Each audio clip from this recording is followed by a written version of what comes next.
जय हिंद साथियों, good morning. मैं आपका दोस्त दोस्त बिलास जैन स्वागत करता हूं आप सबका एसएलएच एकेडमी पर। डेली करंट अफेयर्स की क्लास में आप सबका स्वागत है। देवियों और सज्जनों, मेरा आप सबसे विनम्र अनुरोध है कि आप सब वीडियो को अंत तक बिना स्किप किए हुए पूरा मन लगाकर देखें। और अगर आपको वीडियो पसंद आए तो प्लीज वीडियो को लाइक करें, कमेंट करें, शेयर करें और चैनल को सब्सक्राइब करना बिल्कुल भी ना भूलें। देखते हैं आज का पहला प्रश्न। आज का पहला प्रश्न है, भारत ने कजाकिस्तान के अलमाटी में एशियाई कुश्ती चैंपियनशिप में महिला वर्ग में कुल कितने पदक जीते हैं? आपके ऑप्शन है ए 10, बी 12, सी 7 और डी 15। तो दोस्तों याद रखें, भारत ने कजाकिस्तान के अलमाटी में एशियाई कुश्ती चैंपियनशिप में महिला वर्ग में कुल 7 पदक जीते हैं। दोस्तों, भारत ने कजाकिस्तान के अलमाटी में एशियाई कुश्ती चैंपियनशिप में महिला वर्ग में 4 स्वर्ण, 1 रजत और 2 कांस्य पदक सहित कुल 7 पदक जीते हैं। दिव्या काकरान ने 72 किलो भार वर्ग में, विनेश फोगाट ने 53 किलो, अंशु मालिक ने 57 किलो और सरिता मोहन ने 59 किलो भार में वर्ग में स्वर्ण पदक हासिल किए हैं। सरिता और दिव्या ने इस प्रतियोगिता में एक के बाद एक स्वर्ण पदक जीता। ऐसा करने वाली में पहली 2 भारतीय खिलाड़ी बन गई हैं। तो दोनों को याद रखें, सरिता और दिव्या पहली 2 भारतीय खिलाड़ी बनी जिन्होंने एक के बाद एक स्वर्ण पदक जीता है लगातार। कहां? कजाकिस्तान के अलमाटी एशियाई कुश्ती चैंपियनशिप में। देखते हैं आज का अगला प्रश्न। आज का अगला प्रश्न है, विश्व की सबसे उम्रदराज महिला का नाम बताएं जिनका हाल ही में 119 साल 6 महीने की उम्र में निधन हो गया है। आपके ऑप्शन है ए सुमन वर्मा, बी बचन कौर, सी सुस्मित असरक, सी डी सुष्मिता सेन। तो दोस्तों आपको बता दें, विश्व की सबसे उम्रदराज महिला का नाम बचन कौर है जिनका हाल ही में 119 साल 6 महीने की उम्र में निधन हो गया है। यह पंजाब के मोहाली जिले में कस्बा बनूड़ के गांव मोटे माजरा की निवासी थी। उनका जन्म 1901 में हुआ था। उनके पति स्वर्गीय जीवन सैन ने दोनों विश्व युद्ध लड़े हैं। दोस्तों इनका निवास भी याद रखें कि पंजाब के मोहाली जिले में रहने वाली थी। इनका नाम था बचन कौर जिनका हाल ही में निधन हुआ है 119 साल 6 महीने की उम्र में। और यह विश्व की सबसे उम्रदराज महिला थी। बहुत अच्छे से याद रखें दोस्तों, बहुत इंपॉर्टेंट क्वेश्चन है ये। देखते हैं आज का अगला प्रश्न। आज का अगला प्रश्न है, इंडियन फार्मर्स फर्टिलाइजेशन कोऑपरेटिव ने किस राज्य में 200 क्यूबिक मीटर प्रति घंटे की उत्पादन क्षमता वाला एक ऑक्सीजन प्लांट लगाने की घोषणा की है? आपके ऑप्शन है ए महाराष्ट्र, बी गुजरात, सी दिल्ली और डी पंजाब। तो दोस्तों याद रखें, इंडियन फार्मर्स फर्टिलाइजर्स कोऑपरेटिव ने हाल ही में गुजरात राज्य में 200 क्यूबिक मीटर प्रति घंटे की उत्पादन क्षमता वाला एक ऑक्सीजन प्लांट लगाने की घोषणा की है।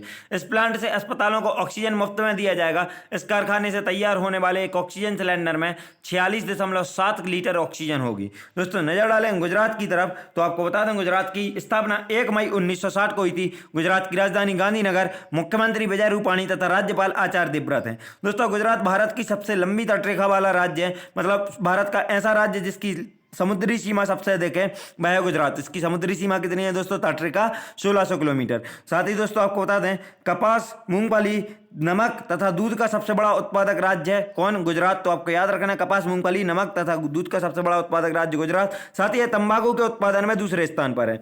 और यहाँ पर स्थित हम नेशनल पार्क यानी राष्ट्रीय उद्यान देखें तो गिर राष्ट्रीय उद्यान, बेलावदार राष्ट्रीय उद्यान, बसंतर राष्ट्रीय उद्यान, मैरीन राष्ट्रीय उद्यान और यहाँ के प्रमुख राष्ट्रीय उद्यान है। और यहाँ का अगर प्रमुख लोक नृत्य देखें तो गरबा लोक नृत्य यहाँ का प्रमुख लोक नृत्य है। दोस्तों विश्व की सबसे ऊंची मूर्ति स्टैच्यू ऑफ यूनिटी गुजरात में ही, गुजरात के नर्मदा जिले में नर्मदा नदी के किनारे ही स्थित है। और यहाँ पर स्थित 2 बंदरगाह हैं प्रमुख, कांडला बंदरगाह और लोथल बंदरगाह, जो आपको याद रखना है। दोस्तों गुजरात को पश्चिम का गहना कहा जाता है, तो यह उपनाम बहुत अच्छे से याद रखना। भारत का सबसे बड़ा जिला कच्छ जिला है जो कि गुजरात में ही स्थित है। साथ ही आपको बता दें दोस्तों कि भारत का सबसे बड़ा प्राइवेट बंदरगाह मुंद्रा बंदरगाह गुजरात के कच्छ जिले में स्थित है। साथ ही विश्व की सबसे बड़ी तेल रिफाइनरी जामनगर रिफाइनरी गुजरात में ही स्थित है। और विश्व का सबसे बड़ा व्हाइट सॉल्ट डेजर्ट कच्छ का रण कहां पर स्थित है? गुजरात में ही स्थित है। और साथ ही याद रखें दोस्तों, सरदार सरोवर परियोजना जो कि नर्मदा नदी पर स्थित है, यह भी गुजरात राज्य में ही स्थित है। देखते हैं आज का अगला प्रश्न। आज का अगला प्रश्न है, हाल ही में किसने SpO2 ब्लड ऑक्सीजन सैचुरेशन आधारित पूरक ऑक्सीजन वितरण प्रणाली विकसित की है? आपके ऑप्शन है ए रक्षा अनुसंधान एवं विकास संगठन, बी एम्स दिल्ली, सी IIT मद्रास और डी एम्स जोधपुर। तो दोस्तों याद रखें, हाल ही में रक्षा अनुसंधान एवं विकास संगठन मतलब DRDO ने SpO2 ब्लड ऑक्सीजन सैचुरेशन आधारित पूरक ऑक्सीजन वितरण प्रणाली विकसित की है। दोस्तों यह प्रणाली मुख्यतः दुर्गम पहाड़ियों में अत्यधिक ऊंचाई वाले इलाकों पर तैनात सैनिकों के लिए विकसित की गई है। DRDO की defence bio engineering and electromedical laboratory Bengaluru द्वारा SpO2 स्तरों पर विकसित यह प्रणाली अतिरिक्त मात्रा में ऑक्सीजन आपूर्ति करती है और व्यक्ति को ऐसी बेहोशी हाइपोक्सिया में जाने से बचाती है जो कई स्थितियों में घातक सिद्ध हो सकती हैं। दोस्तों याद रखें कि कोविड-19 के टाइम पर यह प्रक्रिया या प्रणाली बहुत ही महत्वपूर्ण और शायद वरदान साबित हो सकती है, क्योंकि कोविड पेशेंट्स में भी यही लक्षण देखे जाते हैं कि उनके टिश्यूज तक ऑक्सीजन नहीं पहुंच रही है और वह उस चीज़ के लिए मतलब परेशान होते हैं, जिससे वह उनकी मौतें हो रही हैं। तो याद रखें दोस्तों, यह SpO2 ब्लड ऑक्सीजन सैचुरेशन कोविड-19 के टाइम में भी यह बहुत बड़ा वरदान साबित हो सकती है। साथ ही आपको DRDO के बारे में बता दें तो DRDO की स्थापना 1958 में हुई थी। इसका मुख्यालय नई दिल्ली में स्थित है तथा इसके वर्तमान में अध्यक्ष है जी सतीश रेड्डी और इसके लिए उत्तरदायी नेता राजनाथ सिंह, जो कि हमारे वर्तमान में रक्षा मंत्री हैं। याद रखना है दोस्तों, सारी जानकारी बहुत ही महत्वपूर्ण है। आपको देखते हैं आज का अगला प्रश्न। आज का अगला प्रश्न है, हाल ही में भारत और किस देश ने समुद्री पर्यावरण में प्रवेश कर रहे प्लास्टिक कचरे की समस्या का सामना कर रहे शहरों के बारे में एक समझौते पर हस्ताक्षर किए हैं? दोस्तों याद रखें, आपके ऑप्शन है A Japan, B France, C Germany और डी अमेरिका। तो दोस्तों याद रखें कि हाल ही में भारत और जर्मनी ने समुद्री पर्यावरण में प्रवेश कर रहे प्लास्टिक कचरे की समस्या का सामना कर रहे शहरों के बारे में एक समझौते पर हस्ताक्षर किए हैं। दोस्तों इस समझौते का शीर्षक क्या है? तो आपको शीर्षक बहुत अच्छे से याद रखना है। प्लास्टिक जिससे शहर लड़ रहे हैं वह समुद्री पर्यावरण में प्रवेश कर रहा है। किसका इस समझौते का शीर्षक है, जो कि जर्मनी और भारत के बीच में हुआ है। समुद्री पर्यावरण में प्लास्टिक को रोकने की व्यवस्था बढ़ाने के उद्देश्य से इस परियोजना को राष्ट्रीय स्तर MOHUA पर चुनिंदा राज्यों जैसे उत्तर प्रदेश, केरल और अंडमान निकोबार द्वीप समूह और चुनिंदा शहर जैसे कानपुर, कोच्चि और पोर्ट ब्लेयर शहरों में 3.5 साल की अवधि के लिए चालू किया जाएगा। नजर डालेंगे दोस्तों जर्मनी की तरफ। जैसे हम देख सकते हैं, जर्मनी यूरोप महाद्वीप में स्थित एक देश है जिसकी अगर सीमाएं देखें तो पोलैंड, चेक Republic, Austria, Switzerland, France, Luxembourg, Belgium, Netherland और डेनमार्क से इसकी सीमाएं लगती हैं। साथ ही उत्तरी सागर और समुद्री बाल्टिक सागर से इसकी समुद्री सीमा लगती है। दोस्तों जर्मनी की राजधानी बर्लिन है, जो स्प्री नदी के तट पर बसा हुआ एक शहर है।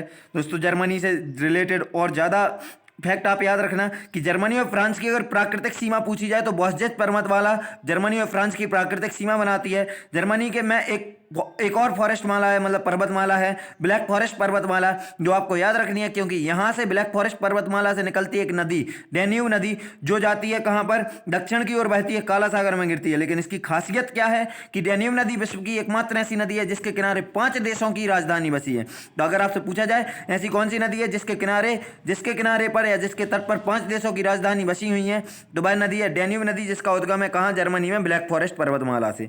दोस्तों एक और पॉइंट बहुत महत्वपूर्ण है जो जर्मनी से बनता है कि जर्मनी के एकीकरण का श्रेय बिस्मार्क को जाता है और बिस्मार्क ने 1990 में जर्मनी का एकीकरण किया था। लेकिन अगर आपसे पूछ लिया जाए कि भारत का बिस्मार्क किसे कहा जाता है, तो आपको पता होना चाहिए भारत का बिस्मार्क सरदार वल्लभ भाई पटेल को कहा जाता है, क्योंकि उन्होंने भी भारत का एकीकरण किया था, देशी रियासतों को भारत में विलय करवा के अखंड भारत का निर्माण करवाया था। और उपमा दी जाती है किसकी, बिस्मार्क की। याद रखना भारत का बिस्मार्क किसे कहा जाता है, सरदार वल्लभ भाई पटेल को। देखते हैं आज का अगला प्रश्न। आज का अगला प्रश्न है, निम्न में से किसने हाल ही में अमेजन और फ्यूचर ग्रुप के बीच दिल्ली हाई कोर्ट में चल रही सभी प्रक्रियाओं पर रोक लगा दी है? आपके ऑप्शन है ए नीति आयोग, बी योजना आयोग, सी सुप्रीम कोर्ट और डी केंद्र सरकार। तो दोस्तों याद रखें, हाल ही में सुप्रीम कोर्ट ने अमेजन और फ्यूचर ग्रुप के बीच दिल्ली हाई कोर्ट में चल रही सभी प्रक्रियाओं पर रोक लगा दी है। दोस्तों आपको बता दें कि सुप्रीम कोर्ट की justice RF Nariman, BR Gavai और ऋषिकेश टॉय की बेंच ने अमेजन की अपील पर यह फैसला सुनाया है। अमेजन और फ्यूचर ग्रुप का एक आपस में केस चल रहा था, जिस पर फैसला दे दिया गया है और उस पर पूर्णतः सुप्रीम कोर्ट द्वारा रोक लगा दी गई है। देखते हैं आज का अगला प्रश्न। आज का अगला प्रश्न है, हाल ही में Emilia Romagna F1 grand prix 2021 किसने जीता है? तो दोस्तों याद रखें, हाल ही में मैक्स वेस्टरनापेन ने Emilia Romagna F1 grand prix 2021 जीता है। दोस्तों यह नीदरलैंड के निवासी हैं और इन्होंने इमोला इटली में Emilia Romagna F1 grand prix 2021 जीता है। किसने जीता है? मैक्स वेस्टरनापेन ने। दोस्तों यह सीजन की उनकी पहली जीत है। यह रेस 2021 फार्मूला 1 वर्ल्ड चैंपियनशिप का दूसरा दौर था। तो दोस्तों याद रखें, यह दूसरा दौर था और इन्होंने मैक्स वेस्टरपेन ने इस सीजन में पहली बार यह जीत दर्ज की है, F1 ग्रैंड प्रिक्स 2021 जीत लिया है। देखते हैं आज का अगला प्रश्न। आज का अगला प्रश्न है, DCB बैंक के MD और CEO के रूप में RBI ने किसकी पुनः नियुक्ति की है? आपके ऑप्शन है ए मुरली नटराजन, बी पीयूष आठवाले, सी सूरज सकारिया और डी संजय सिंघानिया। तो आपको बता दें दोस्तों, DCB बैंक के MD और CEO के रूप में RBI ने हाल ही में मुरली नटराजन की पुनः नियुक्ति की है। दोस्तों मुरली नटराजन मई 2009 में DCB बैंक के MD और CEO के रूप में नियुक्त किए गए थे। DCB में शामिल होने के से पहले नटराजन ने विदेशी बैंकों, स्टैंडर्ड चार्टर्ड और सिटी बैंकों के साथ काम किया है। दोस्तों आपको बता दें कि इनकी यह नियुक्ति या इनका कार्यभार 1 साल के लिए बढ़ाया गया है, यह अगली साल तक इसी पद पर बने रहेंगे। आरबीआई द्वारा इनको मान्यता दी गई है। आरबीआई का मुख्यालय मुंबई, स्थापना 1 अप्रैल 1935 और वर्तमान गवर्नर शक्तिकांत दास। आप याद रखें। देखते हैं आज का अगला प्रश्न। आज का अगला प्रश्न है, इटली ने भारत में कहाँ अपना पहला मेगा फूड पार्क प्रोजेक्ट शुरू किया है? आपके ऑप्शन है ए महाराष्ट्र, बी दिल्ली, सी उत्तर प्रदेश और डी गुजरात। तो दोस्तों याद रखें, इटली ने हाल ही में भारत के गुजरात राज्य में अपना पहला मेगा फूड पार्क प्रोजेक्ट शुरू किया है। दोस्तों परियोजना का उद्देश्य दोनों देशों के कृषि और उद्योग के बीच तालमेल बनाना है और इस क्षेत्र में नई और आधुनिक कुशल प्रौद्योगिकियों के अनुसंधान और विकास पर ध्यान केंद्रित करना है।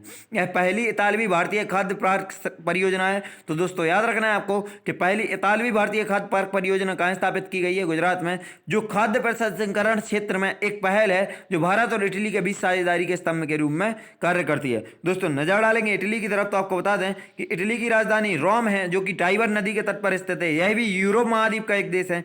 इटली की सबसे पवित्र नदी पो नदी को कहा जाता है। साथ ही पो नदी को इटली की गंगा भी कहा जाता है। इटली का उपनाम पूछा जाए तो इटली को भारत का यूरोप का भारत कहा जाता है। और भाई क्यों कहा जाता है तो आपको पता होना चाहिए, क्योंकि इटली की भी अर्थव्यवस्था कृषि प्रधान है और भारत की अर्थव्यवस्था कृषि प्रधान है, इसलिए इटली को यूरोप का भारत कहा जाता है। दोस्तों इटली विश्व का सबसे बड़ा अंगूर उत्पादक देश है, तो आपको पता यह भी रहना चाहिए कि अंगूर उत्पादक देश कौन सा है? सबसे बड़ा इटली है। देखते हैं आज का अगला प्रश्न। आज का आखिरी प्रश्न है, हाल ही में जेंडर संवाद कार्यक्रम का शुभारंभ किसके द्वारा किया गया है? आपके ऑप्शन है ए गृह मंत्रालय, बी रक्षा मंत्रालय, सी स्वास्थ्य मंत्रालय और डी ग्रामीण विकास मंत्रालय। तो दोस्तों याद रखें, हाल ही में ग्रामीण विकास मंत्रालय द्वारा जेंडर संवाद कार्यक्रम का शुभारंभ किया गया है। दोस्तों यहां तक मैंने आपसे एक बार भी यानी बोला लाइक शेयर सब्सक्राइब का बीच में, तो प्लीज अब आप सबसे जरूर कहूंगा कि आप सब लाइक करें, शेयर करें, सब्सक्राइब करें और चैनल को सब्सक्राइब करना बिल्कुल भी ना भूलें। साथ ही शेयर कर दें दोस्तों कोने कोने तक, क्योंकि आप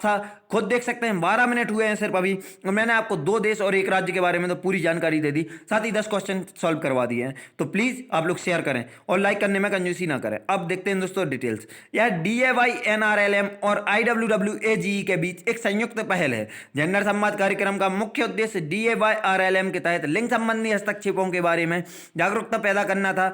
DAY NRLM का अर्थ दीनदयाल अंत्योदय योजना राष्ट्रीय ग्रामीण आजीविका मिशन या Deendayal Antyodaya Yojana national rural livelihood mission है, और IWWAGE का अर्थ initiative for what works to advance women and girls in the economy है। दोस्तों वर्तमान में केंद्रीय ग्रामीण विकास मंत्री आपको बता दें कि नरेंद्र सिंह तोमर हैं, और आप इन दोनों के फुल फॉर्म बहुत अच्छे से याद रखना दोस्तों। DAY NRLM का Deendayal Antyodaya Yojana national rural livelihood mission, और IWWAGE का initiative for what works to advance women and girls in the economy है। दोस्तों वीडियो यहीं समाप्त होती है। वीडियो को अंत तक देखने के लिए आप सभी का धन्यवाद। अगर आप सबको वीडियो पसंद आई है तो प्लीज वीडियो को लाइक करें, कमेंट करें, शेयर करें और चैनल को सब्सक्राइब करना बिल्कुल भी ना भूलें। अगर आप सब हमारे साथ social media like Facebook, Instagram, Telegram पर जुड़ना चाहते हैं तो आप सब हमें इस डिस्क्रिप्शन बॉक्स से लिंक के द्वारा फॉलो कर सकते हैं। और अगर आपको इस क्लास की PDF चाहिए तो आप हमारे टेलीग्राम चैनल SLH अकेडमी को ज्वाइन कर सकते हैं। वीडियो को अंत तक देखने के लिए एक बार फिर से धन्यवाद। जय हिंद, जय भारत, आपका दिन मंगलमय हो।